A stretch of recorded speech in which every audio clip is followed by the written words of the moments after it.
Hi friends, അപ്പോൾ വീണ്ടും ഒരു അൺബോക്സിംഗ് വീഡിയോ ആയിട്ട് ഞാൻ വന്നിരിക്കുകയാണ്. ഇന്ന് നമ്മൾ അൺബോക്സ് ചെയ്യാൻ പോകുന്നത് റിയൽമി നാസ്ട്രോ 50i.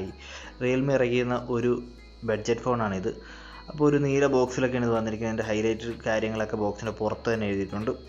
അപ്പോൾ നമുക്ക് ബോക്സ് പൊട്ടിച്ചതിനകത്ത് എന്തൊക്കെയുണ്ടെന്ന് നോക്കാം. അതിനായിട്ട് ബോക്സിൽ ഇതിൻ്റെ പ്രൈസ് കൊടുത്തിരിക്കുന്നത് 7,999 രൂപ, 8,000 രൂപയാണ് ബോക്സിൽ ഇതിനകത്ത് പ്രൈസ് കൊടുത്തിരിക്കുന്നത്. പക്ഷേ ഇത് നിങ്ങൾക്ക് ഓൺലൈനിൽ 7,000 രൂപയ്ക്ക് കിട്ടും. 7,500 രൂപയാണ് ഇപ്പോൾ വന്നിരിക്കുന്നത്. പക്ഷേ ഓഫറിൽ നിങ്ങൾക്ക് 7,000 രൂപയ്ക്ക് കിട്ടും. അപ്പോൾ നമുക്കിന്ന് ബോക്സിനകത്ത് എന്തൊക്കെയുണ്ടെന്ന് നോക്കാം. അപ്പം ബോക്സ് തുറക്കുമ്പോൾ തന്നെ ഒരു മിനി ബോക്സ് കിട്ടുന്നുണ്ട്. വെള്ള മിനി ബോക്സാണ്. അതിൻ്റെ ബാക്കിലായിട്ട് സിം ഇജക്ടർ ടൂൾ കൊടുത്തിട്ടുണ്ട്. പിന്നെ യൂസർ മാനുവലും കാര്യങ്ങളൊക്കെയാണ് കൊടുത്തിട്ടുള്ളത്. കവർ ഇതിൻ്റെ കൂടെ കൊടുത്തിട്ടില്ല. ഒരു ട്രാൻസ്പെറൻറ്റ് കവറെങ്കിലും കൊടുക്കേണ്ടിരുന്ന, കാരണം പുതിയതായിട്ട് ഇറങ്ങിയ മോഡലായതുകൊണ്ട് തന്നെ കടയിലൊക്കെ ഇതിൻ്റെ കവർ വന്ന് തുടങ്ങിയിട്ടുണ്ടാവില്ല. അടുത്തായിട്ട് ബോക്സിൻ്റെ അകത്തുള്ളത് നമ്മുടെ മൊബൈൽ ഫോണാണ് റാപ്പ് ചെയ്ത് വെച്ചിരിക്കുകയാണ്. അപ്പോൾ അതിൻ്റെ ഡീറ്റെയിൽ ലുക്ക് നമുക്ക് പിന്നെ നോക്കാം. പിന്നെ അതിൻ്റെ താഴത്തൊരു വൈറ്റ് കളർ ഡേറ്റാ കേബിൾ കൊടുത്തിട്ടുണ്ട്. USB to micro USB data കേബിളാണ് കൊടുത്തിട്ടുള്ളത്. അത്യാവശ്യം നല്ല ബിൽഡ് ക്വാളിറ്റി ഉള്ള ഡേറ്റാ കേബിളാണ് കൊടുത്തിട്ടുള്ളത്. അത്യാവശ്യം നല്ല ലെങ്തും ഉണ്ട്, ക്വാളിറ്റിയും ഉണ്ട്. പിന്നെ ബോക്സിൻ്റെ അകത്ത് ലാസ്റ്റായിട്ട് കൊടുത്തിരിക്കുന്നത് വൈറ്റ് കളറിലുള്ള ചാർജിങ് അഡാപ്റ്ററാണ്. വലിയ ചാർജിങ് അഡാപ്റ്ററാണ് കൊടുത്തിരിക്കുന്നത്. പക്ഷേ ഇത് നോർമൽ 10 വാട്ടിൻ്റെ നോർമൽ ചാർജിങ് അഡാപ്റ്ററാണ്. അതായത് ഇതിൻ്റെ ഔട്ട്പുട്ട് വരുന്ന 5 വാട്ട് 2 ആമ്പിയറിൻ്റെ നോർമൽ ഔട്ട്പുട്ടാണ്. ഇതിൻ്റെ പ്രൈസ് ഇത്രയും കുറവായതുകൊണ്ട് തന്നെ നമുക്ക് ഫാസ്റ്റ് ചാർജിങ് ഒന്നും പ്രതീക്ഷിക്കാൻ പറ്റത്തില്ല. ഓവറോൾ ബോക്സിലെ കണ്ടൻറ്റൊക്കെ എനിക്ക് നോർമലായിട്ടാണ് തോന്നിയത്. പ്രൈസ് വെച്ച് നോക്കുമ്പോഴത്തേക്ക് ഓക്കെയാണ്. ഒരു കവർ കൂടെ ഉണ്ടായിരുന്നെങ്കിൽ കുറച്ചുകൂടെ ബെറ്റർ ആയേനെ. ഒരു 200 രൂപ കൂടെ എക്സ്ട്രാ വന്നാലും കുഴപ്പമില്ല. നല്ല കവർ കൂടെ ഒരു ആഡ് ചെയ്യാമായിരുന്നു. അപ്പോൾ നമുക്ക് ഇനി ഫോൺ റാപ്പ് ചെയ്തതിൻ്റെ ബാക്കി ഫീച്ചേഴ്സ് എന്തൊക്കെയാണെന്ന് നോക്കാം. ഞാനിപ്പോൾ എടുത്തിരിക്കുന്നത് മിൻറ്റ് ഗ്രീൻ എന്ന് പറഞ്ഞൊരു കളർ വേരിയൻ്റ്. അതിൻ്റെ 2 വ്യത്യസ്ത കളർ വേരിയൻ്റ് അവൈലബിൾ ആണ്. മിൻറ്റ് ഗ്രീൻ, അതുപോലെ കാർബൺ ബ്ലാക്ക് എന്ന് പറഞ്ഞത്. പിന്നെ സ്റ്റിക്കേഴ്സൊക്കെ പൊളിച്ച ഒരു സ്പെഷ്യൽ ഡിസൈനാണ്. നിങ്ങൾക്ക് തന്നെ അറിയാം, റിയൽമി ഇറക്കുന്ന എല്ലാ ഫോണുകൾക്കും ഒരു പ്രത്യേക ഡിസൈൻ ഉണ്ടാവും. ഒരു സ്പെഷ്യലിസ്റ്റാണ്. അവർ വളരെ ഭംഗിയാണ് അവരുടെ ഡിസൈനൊക്കെ കാണാനായിട്ട്. ലൈറ്റ് ഡിസൈനാണ് കൊടുത്തിട്ടുള്ളത്. ഒരു ചെറിയ ലൈനിങ് കൊടുത്തിട്ടുണ്ട്, പൊക്കത്തും താഴത്തോട്ട് സ്ട്രെയിറ്റ് ലൈൻസ്. നിങ്ങൾക്ക് കാണാൻ പറ്റുന്നുണ്ടോയെന്ന് എനിക്കറിയില്ല, കാരണം വളരെ സ്മൂത്ത് ലൈനിങ്സാണ് കൊടുത്തിരിക്കുന്നത്. അല്ല, പൊക്കത്തായിട്ടാണ് ക്യാമറ മോഡ്യൂൾ വന്നിരിക്കുന്നത്. വളരെ ലൈറ്റാണ്, സ്ലിമ്മാണ്. ഒരു 8mm മാത്രമേ ഇതിൻ്റെ തിക്നെസ് ഉള്ളൂ. ക്യാമറ മോഡ്യൂളിൻ്റെ താഴത്തായിട്ട് നാസ്ട്രോ ഡിസൈൻ ബൈ റിയൽമി എന്ന് എഴുതി വെച്ചിട്ടുണ്ട്. പിന്നെ ക്യാമറ മോഡ്യൂൾ വളരെ അധികം ബൾജിങ് ഒന്നും ഇല്ല, വളരെ സ്മൂത്തായിട്ടാണ് കൊടുത്തിരിക്കുന്നത്. ഓവറോൾ ഡിസൈനും വളരെ സ്റ്റൈലിഷാണ്. അധികം വെയിറ്റ് ഒന്നും ഇല്ല, ഒരു 195 ഗ്രാം മാത്രമേ വെയിറ്റ് വരുന്നുള്ളൂ. അതുപോലെ എഡ്ജ് കർവ്ഡ് ആയതുകൊണ്ട് തന്നെ കയ്യിലിരിക്കാൻ ഭയങ്കര സ്മൂത്തായിട്ടാണ് എനിക്ക് തോന്നിയത്. അതുപോലെ താഴത്തായിട്ട് ഇതിൻ്റെ സ്പീക്കേഴ്സ് കൊടുത്തിട്ടുണ്ട്. ഓവറോൾ എനിക്ക് ഡിസൈൻ ഭയങ്കര ഇഷ്ടപ്പെട്ടു. സ്ലിമ്മാണ്.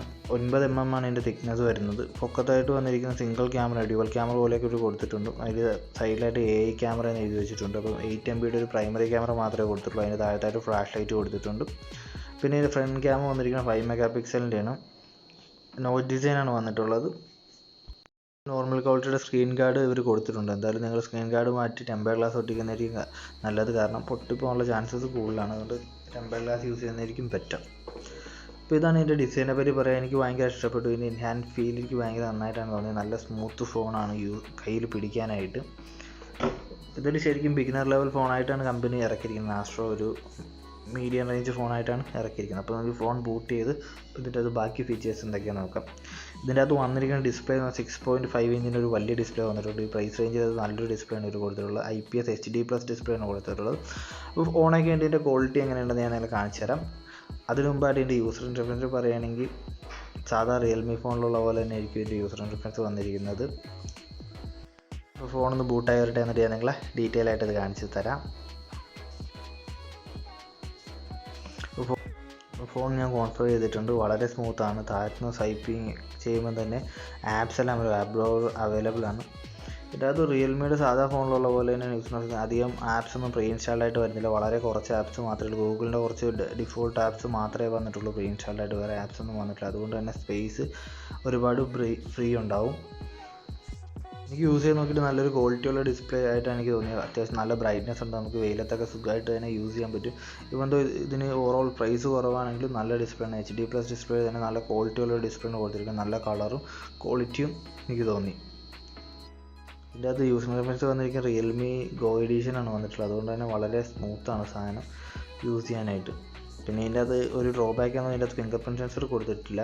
അതെനിക്കൊരു ഡ്രോബാക്ക് ആയിട്ട് തോന്നി. ഒരു പ്രൈസ് റേഞ്ചിൽ ഫിംഗർ പ്രിൻറ്റ് സെൻസർ കൊടുക്കേണ്ടിയായിരുന്നു. ഞാനിപ്പോൾ ഫോൺ ഫുൾ ബ്രൈറ്റ്നസ്സിലാണ് ഇട്ടിട്ടുള്ളത്. നിങ്ങൾക്ക് തന്നെ കാണാം, ഇത് നല്ല കളർ ഉണ്ട്. എഡ്ജസൊക്കെ വളരെ സ്മൂത്താണ്. നമുക്ക് സഫിഷ്യൻ്റ് ആണ് ഇതിൻ്റെ ബ്രൈറ്റ്നസ് ലെവൽ. അതിൽ കംപ്ലൈൻ്റ് ഒന്നും പറയാനായിട്ടില്ല. കമ്പനി ഇതൊരു ബിഗിനർ ലെവൽ ഫോണായിട്ടാണ് ഇറക്കുന്നത്. അതുകൊണ്ട് തന്നെ ഈ പ്രൈസ് റേഞ്ച് വെച്ച് നോക്കുമ്പോൾ ഇതൊരു നല്ലൊരു കോമ്പറ്റീഷൻ കാഴ്ചവെക്കുന്ന എനിക്ക് തോന്നുന്നു. ഒരു നല്ലൊരു ഫോണായിട്ടാണ് എനിക്ക് തോന്നുന്നത്. സ്ലിമ്മാണ്, സ്റ്റൈലിഷാണ്. പിന്നെ ലെഫ്റ്റ് സൈഡിലോട്ട് വരുമ്പോൾ സിം ട്രേ കൊടുത്തിട്ടുണ്ട്. അത് 2 സിം കാർഡും ഒരു മെമ്മറി കാർഡും യൂസ് ചെയ്യാം. 256 GB വരെ ഒരു മെമ്മറി കാർഡ് യൂസ് ചെയ്ത് ഇതിൻ്റെ മെമ്മറി എക്സ്പാൻഡ് ചെയ്യാവുന്നതാണ്. താഴത്തായിട്ട് വന്നിരിക്കുന്ന ഹെഡ്ഫോൺ ജാക്ക് വന്നിട്ടുണ്ട്. അതുപോലെ അതിൻ്റെ ഇപ്പോഴത്തെ മൈക്ക് വന്നിട്ടുണ്ട്. അതുപോലെ മൈക്രോ USB ചാർജിങ് പോർട്ട് വന്നിട്ടുണ്ട്. സ്പീക്കേഴ്സ് ബാക്കിലായിട്ടാണ് കൊടുത്തിട്ടുള്ളത്. റൈറ്റ് സൈഡിലോട്ട് വരികയാണെങ്കിൽ പവർ ബട്ടൺ വന്നിട്ടുണ്ട്.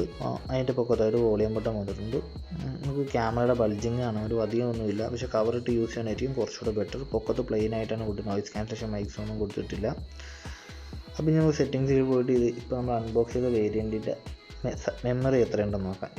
ഈ ഫോണിൻ്റെ റാം വരുന്നത് 2 GB ആണ്. അതുപോലെ റോം വന്നിരിക്കുന്നത് 32 GB ആണ്. അപ്പോൾ 32 GB എന്തുമാത്രം ഉണ്ടെന്ന് ഞാൻ കാണിച്ചു തരാം നിങ്ങളെ.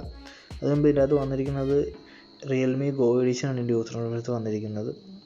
അപ്പോൾ സ്റ്റോറേജിൽ ഏകദേശം 10 GB യൂസ്ഡ് ആണ് സ്പേസ്. അപ്പോൾ നമുക്ക് 22 GB ഫ്രീ ആയിട്ട് ലഭിക്കുന്നുണ്ട്. അതായത് നല്ലതാണ്. സാധാരണ 32 GB ഫോൺസിനൊക്കെ 20 GB താഴത്തെ നമുക്ക് ഫ്രീ സ്പേസ് കിട്ടുന്നുണ്ട്. ഇതിൽ 22 GB സ്പേസ് കിട്ടുന്നുണ്ട്. പിന്നെ ഇതിൻ്റെ അകത്ത് വന്നിരിക്കുന്ന ആൻഡ്രോയിഡ് ലേറ്റസ്റ്റ് വേർഷൻ ആൻഡ്രോയിഡ് 11 തന്നെയാണ് കൊടുത്തിരിക്കുന്നത്. ഞാൻ കഴിഞ്ഞ ദിവസം C31 കണ്ടായിരുന്നു പോക്കോണ്ട്. അതിൽ ആൻഡ്രോയിഡ് 10 ആണ് വരുന്നത്. ഇപ്പോൾ ലോഞ്ച് ചെയ്ത ഫോണായാലും ആൻഡ്രോയിഡ് 10 ആയിരുന്നു അതിൽ വന്നത്. ഇതിലെന്തായാലും ആൻഡ്രോയിഡ് 11 തന്നെയാണ് ഇവർ കൊടുത്തിട്ടുള്ളത്. ആപ്സൊക്കെ വളരെ സ്മൂത്താണ്, പെട്ടെന്ന് ഓപ്പണായി വരുന്നത്. എനിക്ക് ലാഗും കാര്യങ്ങളൊന്നും ഇതുവരെ യൂസ് ചെയ്തതിൽ തോന്നിയിട്ടില്ല.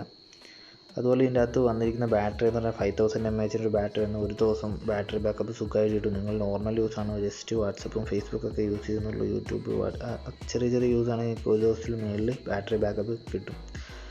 പിന്നെ ഇതിൻ്റെ ഏറ്റവും ഇമ്പോർട്ടൻ്റ് കാര്യം ഇതിൻ്റെ പ്രൊസസ്സറാണ്. ഇതിൻ്റെ അകത്ത് വന്നിരിക്കുന്ന മീഡിയാടെക്കിൻ്റെ ഹീലിയോ G35 പ്രൊസസ്സറാണ്. അതൊരു ബിഗിനർ ലെവൽ പ്രൊസസ്സറാണ്. അതുകൊണ്ട് തന്നെ ഹൈ പെർഫോമൻസ് ഗെയിം നിങ്ങൾക്ക് ഇതിൽ കളിക്കാൻ പറ്റുമെന്ന് വിചാരിക്കേണ്ട ഹാങ് ഉണ്ടാകാൻ സാധ്യത കൂടുതലാണ്.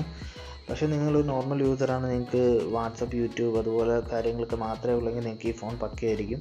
ഇപ്പോൾ നിങ്ങൾ ഒരു സാധാ ഫോൺ യൂസ് ചെയ്യുന്ന ആളാണ്, നിങ്ങൾ സ്മാർട്ട് ഫോണിലോട്ട് അപ്ഗ്രേഡ് ചെയ്യാൻ യൂസ് ചെയ്യുന്നുണ്ടെങ്കിൽ നിങ്ങൾക്ക് ഈ ഫോൺ പക്കയായിരിക്കും. ഇപ്പോൾ നമുക്ക് ഇനി ഇത് ക്യാമറ പെർഫോമൻസ് എങ്ങനെയുണ്ടെന്ന് നോക്കാം.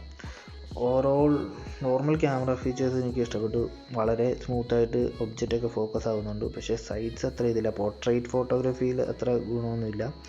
കാരണം ഓവറോൾ ബ്ലറിങ് ഒക്കെ വളരെ കൂടുതലാണ്. ഇപ്പോൾ ഞാനൊരു ഫോട്ടോ എടുത്താൽ നിങ്ങൾക്ക് കാണാൻ കയ്യിലെ മൊബൈൽ പോലും ഫോക്കസ് ആയിട്ടില്ല. ബട്ട് ഓവറോൾ നോർമൽ ഫോട്ടോസൊക്കെ എടുക്കാൻ സഫിഷ്യൻ ലൈറ്റ്സിൽ അടിപൊളിയാണ്. പ്രൈസ് റേഞ്ച് വെച്ച് നോക്കുമ്പോൾ നമുക്ക് അത്ര ഫീച്ചേഴ്സ് പ്രതീക്ഷിക്കാൻ പറ്റത്തുള്ളൂ. സിംഗിൾ ക്യാമറയാണ് വന്നിരിക്കുന്നത്, 8 MP ക്ലാരിറ്റി ഉണ്ട്. ബട്ട് AI ക്യാമറയൊന്നും നമുക്ക് യൂസ് ചെയ്യാൻ പറ്റില്ല. അപ്പോൾ ഇത് ക്യാമറയുടെ മാത്രം റീസൺ നോക്കി നിങ്ങൾ ഈ ഫോൺ എടുക്കണ്ട. പിന്നെ ഇതിൻ്റെ അതെനിക്ക് അഡ്വാൻറ്റേജ് ആയിട്ട് തോന്നി ഇതിൻ്റെ ഡിസ്പ്ലേ ആണ്. നല്ല ഡിസ്പ്ലേ ആണ് ഈ പ്രൈസ് റേഞ്ച് കൊടുത്തിരുന്നത്. വലിയ ഡിസ്പ്ലേ ഇതിൽ കൊടുത്തിട്ടുണ്ട്. അതുപോലെ എൻ്റെ നല്ല ബാറ്ററി ബാക്കപ്പ് കിട്ടും. സ്ലോ ചാർജിങ് ആണ്, 10 വോൾട്ടിൻ്റെ സ്ലോ ചാർജിങ് ആണ് കൊടുത്തിട്ടെങ്കിലും നല്ല ബാറ്ററി ബാക്കപ്പ് ഉണ്ട്. റിയൽമിയുടെ UIയിൽ കുറേ വ്യത്യാസം ഇവർ വരുത്തിയിട്ടുണ്ട്. അതുകൊണ്ട് തന്നെ കുറച്ചുകൂടെ സ്മൂത്താണ്, യൂസ് ചെയ്യാൻ വളരെ സിമ്പിളാണ്. ഇതുവരെ ആൻഡ്രോയിഡ് യൂസ് ചെയ്യാത്തൊരു ആൾക്കും വളരെ പെട്ടെന്ന് പഠിച്ചെടുക്കാം, വളരെ സിമ്പിളായിട്ട് എടുക്കാം. ഒരുപാട് ചേഞ്ചസ് ഇതിലോട്ട് വരുത്തുക. അതിപ്പോൾ റിയൽമിയുടെ എല്ലാ ഫോണിലും വരും അടുത്ത അപ്ഡേറ്റ്സിൽ. എന്തായാലും അതെനിക്ക് ഭയങ്കര ഇഷ്ടപ്പെട്ടു. വളരെ യൂസർ ഫ്രണ്ട്ലി ആയിട്ടാണ് അവർ ഈ അപ്ഡേറ്റ് കൊടുത്തിട്ടുള്ളത്. അപ്പോൾ ഇത്രയൊക്കെ കാര്യങ്ങളാണ് റിയൽമി നാസ്ട്രോ 50i പറ്റി പറയാനുള്ള. ഒരു ബഡ്ജറ്റ് ഫോണായിട്ടാണ് കമ്പനി ഇറങ്ങിയിരിക്കുന്നത്. ക്യാമറ പെർഫോമൻസ് മാത്രമേ എനിക്ക് കുറച്ച് ഡ്രോബാക്ക് ആയിട്ട് തോന്നുള്ളൂ. ഓവറോൾ എനിക്ക് പ്രൈസ് റേഞ്ച് നോക്കുമ്പോൾ ഫോൺ വളരെ നല്ലൊരു കോമ്പറ്റീഷൻ ഐറ്റം ആയിട്ടാണ് എനിക്ക് തോന്നിയത്. അപ്പോൾ ഇത്രയും കാര്യങ്ങളൊക്കെയാണ് ഈ വീഡിയോയിൽ പറയാനുള്ളത്. അപ്പോൾ ഈ ചാനൽ ഇതുവരെ നിങ്ങൾ സബ്സ്ക്രൈബ് ചെയ്തിട്ടില്ലെങ്കിൽ സബ്സ്ക്രൈബ് ചെയ്യുക. അതുപോലെ വീഡിയോ നിങ്ങൾക്ക് ഇഷ്ടപ്പെട്ടെങ്കിൽ ലൈക്ക് ചെയ്യാനും മറക്കരുത്. ബൈ.